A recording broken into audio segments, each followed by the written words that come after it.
आज हम देखेंगे डीमन स्लेयर सीजन 4 के एपिसोड नंबर 7 को। इसके पिछले सभी एपिसोड्स के वीडियोस आपको हमारे चैनल पर मिल जाएंगे। तो चलिए जानते हैं आगे की कहानी को बिना किसी देरी के। अब तक हमने देखा कि तांजीरो, जेनित्सु और इनोसुके तीनों ही अपनी अगली हाशिरा ट्रेनिंग यानी ग्योमी के पास आ गए थे, जहाँ गेन्या की एडवाइस को फॉलो करते हुए तांजीरो रेपिटेटिव एक्शन का यूज करता है और उस बड़े से बोल्डर को धकेलने में कामयाब हो जाता है। जो देख इनोसुके और जेनित्सु हैरान थे। तांजीरो अब आगे बढ़ता ही रहता है और अपने हिप्स और पैरों के मसल्स का भी इस्तेमाल करता है। अब तांजीरो को देखकर इनोसुके को भी जोश आ जाता है और वो अपने मन में बार बार टेम्पुरा के बारे में सोचता है, जिससे वो भी उस बोल्डर को धकेलने में कामयाब हो जाता है। ये देख जेनित्सु को बहुत गुस्सा आता है क्योंकि अब सिर्फ वही बाकी रह गया था। तभी जेनित्सु के पास उसकी कासुगाई बर्ड चुनतारो आती है, जो कि रो रही थी और उसके पास एक लेटर था। जेनित्सु शुरू में तो उस पर ध्यान नहीं देता है, लेकिन चुनतारो जब उसे चोंच मारती है तब जेनित्सु को वो लेटर दिखाई देता है। इधर तांजीरो उस बोल्डर को करीब 100 मीटर तक धकेलकर अपनी ट्रेनिंग कंप्लीट कर लेता है। तांजीरो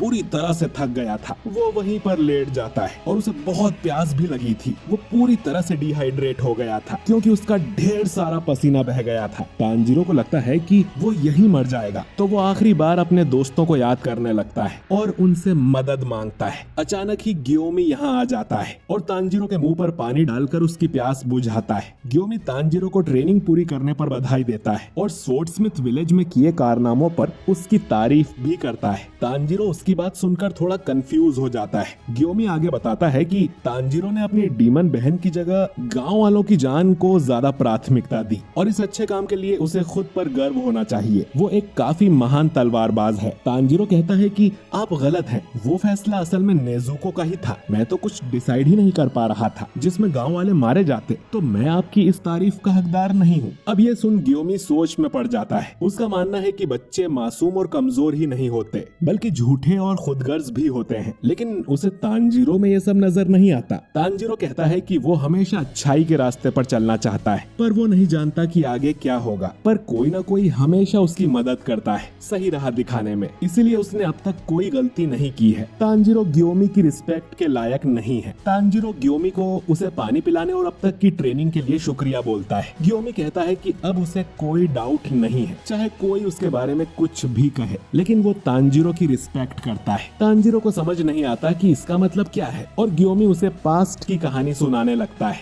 ग्योमी पहले एक मंदिर में अनाथ बच्चों को पाला करता था। वो उनके लिए मांग कर खाना लाता था। अब इनमें से एक बच्ची सायो अपनी फिश ग्योमी को देने लगती है क्योंकि कम खाने की वजह से वो बहुत पतला हो गया था। ग्योमी सायो से कहता है कि वो अपनी ट्रेनिंग की वजह से भूख सहन कर सकता है, तो ये फिश सायो को ही खानी चाहिए। सभी बच्चे फिर खाना शुरू कर देते हैं। भले ही इनमें खून का रिश्ता नहीं था, पर ये सभी आपस में एक परिवार की तरह रहते थे और एक दूसरे की मदद करते थे। ग्योमी हमेशा ऐसे ही अपनी जिंदगी जीना चाहता था, लेकिन एक रात एक बच्चे ने नियम तोड़ दिया और रात होने तक भी टेम्पल में वापस नहीं आया। फिर उसका सामना एक डीमन से हो गया। अपनी जान बचाने के लिए उस बच्चे ने डीमन से कहा कि टेम्पल में ग्योमी और 8 बच्चे हैं, उन्हें खा लो। डीमन से सुरक्षा के लिए ग्योमी हर रात विस्टेरिया फूल से बनी अगरबत्ती जलाकर बाहर रखता था, लेकिन उस बच्चे ने सारी अगरबत्तियां बुझा दी और उस डीमन को टेम्पल के अंदर आने का न्योता दिया। टेम्पल में एंटर करते ही वो डीमन 4 बच्चों को मार देता है। आवाज सुनकर ग्योमी की नींद खुलती है और वो बाकी 4 बच्चों को बचाने की कोशिश करता है, पर उनमें से 3 बच्चे ग्योमी की बात नहीं सुनते हैं और वहाँ से भागने की कोशिश करते हैं और वो भी डीमन के हाथों मारे जाते हैं। उस टाइम खाने की कमी से ग्योमी बहुत दुबला पतला हुआ करता था। उसकी आवाज भी बहुत कमजोर थी और आखिरकार वो एक अंधा भी था। तो बच्चों को लगा ही नहीं कि ग्योमी उनकी सुरक्षा कर पाएगा और तांजीरो को अब जाके पता चलता है कि ग्योमी अंधा है। सिर्फ एक बच्ची थी जिसने ग्योमी की बात सुनी थी, सायो। सायो अकेली ग्योमी के पीछे छुपी रही। अब ग्योमी सायो को किसी भी कीमत पर बचाना चाहता था। उसने डीमन से लड़ने का फैसला किया। उसने डीमन के दोनों हाथ पकड़कर उन्हें उखाड़ दिया और फिर वो डीमन के मुंह पर ढेर सारे मुक्के मारने लगता है। ग्योमी को मारपीट से नफरत है। ये पहली बार था जब ग्योमी ने अपनी पूरी ताकत से किसी को मुक्का मारा था और अपनी ताकत देखकर तो खुद ग्योमी भी डर गया था। अगर उस दिन डीमन का अटैक नहीं होता तो ग्योमी को भी कभी पता ही नहीं चलता कि वो कितना ज्यादा स्ट्रॉन्ग है। ग्योमी सुबह होने तक उस डीमन के सिर को मारता ही रहा। इस लड़ाई में ग्योमी भी बहुत घायल हो गया था। उसने सायो को बचाने के लिए अपनी जान जोखिम में डाल दी थी लेकिन जब लोग यहाँ मदद के लिए पहुँचे तब पता है सायो ने ग्योमी के बारे में क्या कहा था? वो आदमी एक मॉन्स्टर है, उसने सभी को मार दिया। ये सुन तांजिरो भी चौंक जाता है। ग्योमी कहता है कि रात में जो हुआ उसे देख सायो डर गई होगी और वो सिर्फ 4 साल की थी तो उससे गलती हो गई। बच्चे ऐसे ही होते हैं। ग्योमी चाहता था कि सायो उसका शुक्रिया करे, पर वो जान गया कि बच्चों को सिर्फ अपनी ही चिंता होती है। सुबह होते ही उस डीमन की लाश राख बनकर उड़ गई थी। वहाँ सिर्फ ग्योमी और बच्चों की लाशें थीं। तो ग्योमी पर उनके मर्डर का इल्जाम लगाया गया और उसे फांसी की सजा सुनाई गई थी। अगर मास्टर कागाया उसे बचाने नहीं आते तो ग्योमी मर चुका होता। उस दिन के बाद से ग्योमी किसी पर भरोसा नहीं करता है और उसने तांजिरो पर भी शक किया था। इंसान का असली चेहरा भयानक परिस्थिति में ही सामने आता है, पर तांजिरो ना तो मैदान छोड़कर भागा और ना ही उसने झूठ बोला। वो ईमानदार है। बहुत कम लोग होते हैं जो इस तरह की क्वालिटी हर परिस्थिति में मेंटेन कर पाते हैं। मैंने कई लोगों को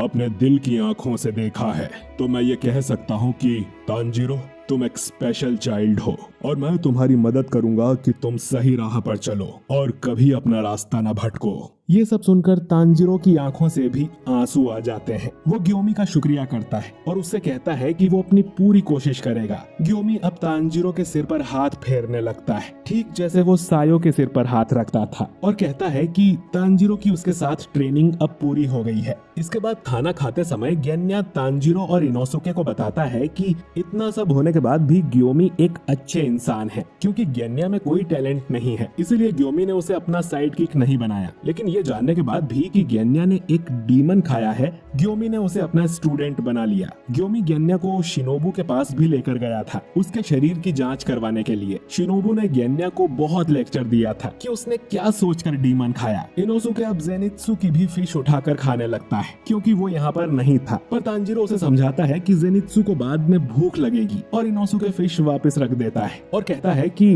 तुम्हें हमेशा दूसरों की पड़ी रहती है। गेन्या तांजिरो से कहता है कि तुम बहुत जिद्दी हो, तो शिनोबू तुम्हें भी लेक्चर देती होगी। तांजिरो कहता है कि ऐसा नहीं है और शिनोबू बस उनकी हेल्थ की चिंता करती है। तांजिरो कहता है कि खाना खाने के बाद वो गियू की ट्रेनिंग के लिए उसके पास जाने वाला है। वो गेन्या को भी साथ चलने को बोलता है, पर गेन्या कहता है कि वो चाह कर भी नहीं चल सकता क्योंकि उसने अब तक बोल्डर को 109 मीटर यानी 1 चो तक नहीं धकेला है, क्योंकि वो ब्रीदिंग टेक्निक यूज नहीं कर सकता। अब इस बात पर इनोसुके गेन्या का मजाक उड़ाने लगता है और दोनों में लड़ाई हो जाती है। इनोसुके को रोकने के लिए तांजिरो उसके ऊपर बैठ जाता है। तांजिरो कहता है कि जाने से पहले वो गेन्या से उसके भाई विंड हाशिरा सानेमी के बारे में कुछ बात करना चाहता है। तांजिरो इसके बाद जेनित्सु से मिलने जाता है और उससे पूछता है कि उसने अपना बोल्डर धकेला या नहीं, जिस पर जेनित्सु काफी शांत स्वभाव में मना करता है। तांजिरो कहता है कि वो अगली ट्रेनिंग के लिए गियू के पास जा रहा है, लेकिन उसे जेनित्सु की चिंता हो रही है क्योंकि कुछ टाइम से जेनित्सु काफी शांत है। जेनित्सु उसे जाने के लिए गुड लक बोलता है और कहता है कि मुझे पता चल गया है कि मुझे क्या करना होगा। तांजिरो को अब जेनित्सु की चिंता होती है और वो पूछता है कि क्या वो उसकी कोई मदद कर सकता है, पर जेनित्सु कहता है कि तांजिरो तुम बस अपना काम करो। आखिर में जेनित्सु कहता है कि तुम एक अच्छे लड़के हो तांजिरो, शुक्रिया, लेकिन फिर भी ऐसा कुछ है जो मुझे ही करना होगा। हम जेनित्सु का चेहरा देखते हैं जिस पर खून लगा हुआ था और उसके हाथ में चुनतारो का दिया वही लेटर था। उसे ही पढ़कर शायद जेनित्सु इतना सीरियस हो गया है। रास्ते में भी तांजिरो जेनित्सु के बारे में सोचता है। उसे नेजुको की भी चिंता होती है जिसे वो हाशिरा ट्रेनिंग की शुरुआत में ही छोड़कर आ गया था कि कहीं उसे अकेला महसूस न हो रहा हो। कुछ देर में तांजिरो गियू के ट्रेनिंग यार्ड में पहुंच जाता है। यार्ड के बाहर ही गियू और सानेमी आपस में फाइट की ट्रेनिंग कर रहे थे। सानेमी विंड ब्रीदिंग के फर्स्ट फॉर्म का यूज कर गियू पर अटैक करता है, जिसे गियू ब्लॉक तो कर देता है लेकिन उसकी लकड़ी की तलवार में क्रैक आ जाता है। तांजिरो इन्हें इतनी स्पीड से लड़ते देख हैरान हो जाता है, लेकिन अब वो सब कुछ साफ साफ देख पा रहा था। लड़ते हुए सानेमी गियू को चिढ़ाता है कि तुमने कहा था ना कि तुम हम सबसे अलग हो, पर तांजिरो ही था जो उस लाइन का असली मतलब जानता है। दोनों में काफी कमाल की लड़ाई होती है और आखिर में दोनों की ही तलवारें टूट जाती है। सानेमी अब कहता है कि चलो हाथों से ही लड़ाई करते हैं, पर तांजिरो उनके बीच में आकर उन्हें लड़ने से मना करता है। सानेमी जो कि तांजिरो पर अब भी गुस्सा था, वो तांजिरो को याद दिलाता है कि उसे सानेमी से दूर रहने के ऑर्डर्स मिले हैं। तो मेरे सामने आने की तुम्हारी हिम्मत कैसे हुई? तांजीरो पूछता है कि तुम दोनों ओहागी मिठाई के लिए लड़ रहे हो क्या? मैं तुम्हारे लिए बना दूंगा। सानेमी गुस्से में पूछता है कि तुम मजाक कर रहे हो ना? पर तांजीरो कहता है कि बिल्कुल नहीं, तुम्हें मिठाई बहुत पसंद है ना? जब तांजीरो सानेमी के यहाँ ट्रेनिंग कर रहा था तब उसे बार बार मिठाई की खुशबू आती थी, तो इस तरह से उसे पता चला। अब गियू भी सानेमी से पूछता है कि तुम्हें ओहागी मिठाई पसंद है? तांजीरो बीच में ही बोलने लगता है कि अरे मिठाई तो बहुत स्वादिष्ट होती है, मुझे भी मेरी दादी के हाथ की ओहागी बहुत पसंद थी। अब सानेमी गुस्से में तांजीरो को मुक्का मारकर हवा में उड़ा देता है। तांजीरो को जब होश आता है तो गियू उसके पास बैठा था। वो तांजीरो को बताता है कि सानेमी गुस्से में यहाँ से चला गया। तांजीरो पूछता है कि वो दोनों लड़ क्यों रहे थे, जिस पर गियू बताता है कि वो लड़ नहीं रहे थे बल्कि बस ट्रेनिंग कर रहे थे। ये भी हाशिरा ट्रेनिंग का एक हिस्सा है, इसीलिए इनके पास लकड़ी की तलवारें थी। तांजीरो अब इनकी ट्रेनिंग में दखल देने के लिए माफी मांगता है। गियू कहता है कि कोई बात नहीं,